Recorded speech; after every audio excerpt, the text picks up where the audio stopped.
Welcome back to the AI Nurse, where we explore how artificial intelligence is revolutionizing healthcare, one innovation at a time. I'm your host, Julie the AI Nurse, and today we're diving into a topic that's sparking debates across the mental health world: AI therapy bots. Are they the future of affordable mental health care?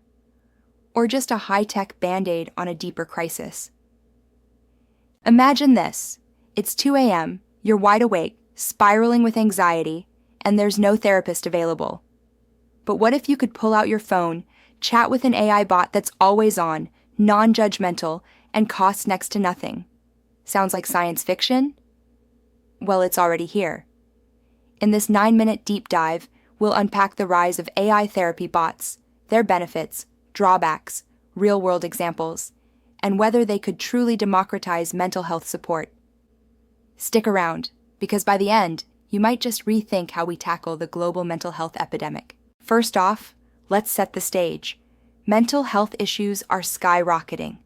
According to the World Health Organization, over 970 million people worldwide live with a mental disorder. That's about 1 in 8 people. Depression and anxiety alone cost the global economy $1 trillion each year in lost productivity. Yet, access to professional therapy remains a luxury. In the U.S., a single session with a licensed therapist can run you $100 to $300, and wait times stretch weeks or months. In low-income countries, it's even worse: fewer than one psychiatrist per 100,000 people in some regions. Here enters AI therapy bots, digital companions powered by machine learning, natural language processing, and sometimes even large language models like those behind ChatGPT. These aren't your basic chat bots. They're designed to simulate therapeutic conversations, offering cognitive behavioral therapy techniques, mindfulness exercises, and emotional support. Apps like Woebot, Wysa, and Replica are leading the charge, with millions of users worldwide. So, why are they gaining traction? Let's start with affordability. Traditional therapy is expensive, but most AI bots are free or low cost. Woebot, for instance, offers a basic version for free and a premium one for about $10 a month, pocket change compared to human sessions. This makes mental health support accessible to underserved populations, like students, low-wage workers, or those in rural areas without nearby clinics. Accessibility is another huge win. These bots are available 24/7, no appointments needed. Feeling overwhelmed at midnight? Fire up the app. No stigma of walking into a therapist's office, just you and your device. They're multilingual too, breaking language barriers that human therapists often can't. For example, Wysa supports over 30 languages and has been used in places like India, where mental health resources are scarce. Scalability is key here.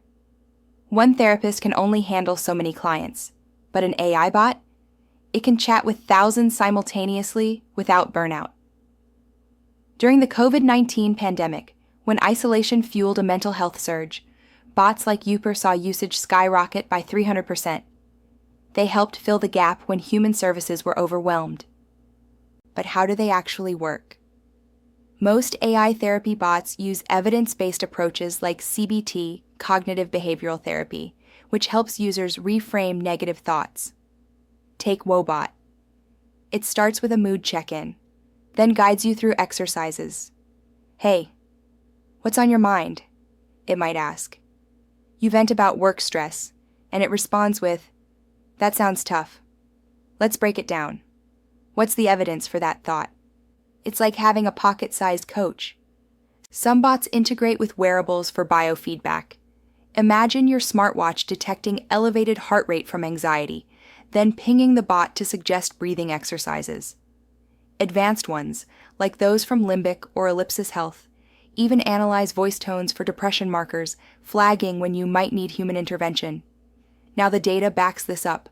Studies show promising results. A 2023 randomized controlled trial in the Journal of Medical Internet Research found that users of Woebot reported a 20% reduction in depression symptoms after 2 weeks, comparable to some human-led interventions. Another study from Stanford showed AI bots improving sleep and reducing anxiety in college students. But hold on. Are we ready to trust robots with our deepest emotions? Let's flip the script and talk drawbacks. Critics argue AI lacks true empathy. Sure, it can mimic compassion, but it's programmed responses, not genuine understanding. What if you're dealing with complex trauma? A bot might miss nuances, like cultural context or nonverbal cues. Privacy is a massive concern. You're sharing intimate details with an app, data that could be hacked or sold. In 2024, a data breach at a popular mental health app exposed millions of user chats, raising red flags. Regulations like HIPAA in the US try to protect this, but not all bots comply, especially free ones. Accuracy is another issue. AI can hallucinate, give wrong advice based on flawed training data. Imagine a bot suggesting unproven remedies or failing to detect suicidal ideation. Most reputable bots have safeguards, like escalating to crisis hotlines, but errors happen.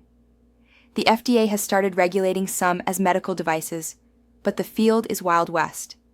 Ethical dilemmas abound. Who programs the bot's values? Bias in AI is real. If trained on skewed data, it might not serve marginalized groups well. For instance, early bots struggled with non-Western cultural expressions of grief. And what about job displacement? Could bots replace therapists, leaving professionals out of work? Experts say no. They're tools to augment, not replace, human care. Therapists could use bots for routine check-ins, freeing time for severe cases. Let's look at real-world examples. Woebot, founded by a Stanford psychologist, has over 5 million users. It's like a friendly robot therapist, using humor and emojis to engage. One user shared, "It helped me through a breakup when I couldn't afford therapy." Wysa, backed by Google, focuses on workplace stress and has partnerships with employers for employee wellness. Then there's Tess, used in clinical settings, and Replica, which builds emotional bonds but has faced criticism for blurring lines between therapy and companionship. Some users report falling in love with their AI. Looking ahead, the future is exciting. With advancements in multimodal AI, bots could analyze facial expressions via video chats for better empathy simulation. Integration with VR could create immersive therapy sessions. By 2030, experts predict AI could handle 80% of routine mental health interactions, making care truly universal. But we must proceed cautiously. Governments are stepping in. The EU's AI Act classifies high-risk mental health AIs under strict oversight. In the US, the APA is developing guidelines for ethical AI use in psychology. So, are AI therapy bots the future of affordable mental health? In many ways, yes. They're bridging gaps, lowering costs, and scaling support like never before. But they're not a panacea. The ideal future? A hybrid model. Bots for everyday maintenance, humans for deep dives. If you're struggling, start with a bot, but don't hesitate to seek professional help. Thanks for tuning in to the AI Nurse. If this resonated, like, subscribe, and hit the bell for more AI health insights. Drop a comment. Would you try an AI therapy bot? Share your thoughts below. Remember, taking care of your mind is the ultimate self-care. Until next time, stay healthy and curious.